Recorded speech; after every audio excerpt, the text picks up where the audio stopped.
Hey guys, welcome to ইয়ামডিডিমসের আরেকটা নতুন ভিডিওতে সকলকে অনেক স্বাগত। আজকের রেসিপি ভিডিও হলো চিকেন পাস্তা বানানো। আমি যে উপকরণগুলো লাগবে সেইগুলো আমি বলে দিই। প্রথমে লাগবে যে পাস্তাটা করব সেই পাস্তা, তারপর আলু, গাজর, পেঁয়াজ, টমেটো আর পাস্তা মশলা, আর চিকেন তো ম্যান্ডেটারি লাগছেই। এটা প্রথমে আলু এবং গাজরটাকে ভালোভাবে ভেজে নেব। এইগুলো লো ফ্লেমে ভাজা হতে হতে অন্যদিকে আমি পাস্তাটাকে সেদ্ধ করার জন্য মিনিট 15 গরম জলের সাথে ফুটতে দিয়ে দেব।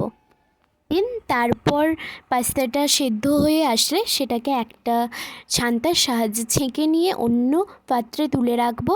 আর এদিকে আলু গাজর ভাজাটাকেও ভাজা হয়ে গেলে আমি তুলে রেখে দেবো।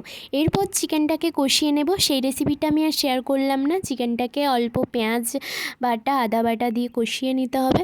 চিকেনটা কষানো হতে হতে আমি অন্যদিকে পেঁয়াজ আর টমেটোটা পেস্ট করে নেব।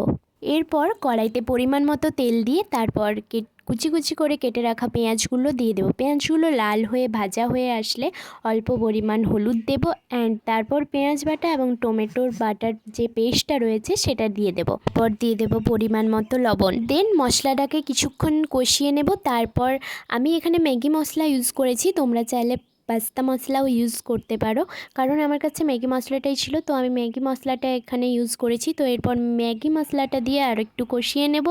তারপর সেদ্ধ করে রাখা পাস্তাগুলো এর মধ্যে দিয়ে দেব। তারপর ভাজা ভাজা হয়ে আসলে পরে কষিয়ে রাখা মাংসটা দিয়ে দেব এবং আরও 2 মিনিট এটাকে ভালোভাবে লো ফ্লেমে রেখে দেব। তাহলেই রেডি হয়ে যাবে পাস্তা। গরম গরম পরিবেশন করব। লাইক, কমেন্ট, শেয়ার অবশ্যই করো ইয়াম রিডিমসের জন্য।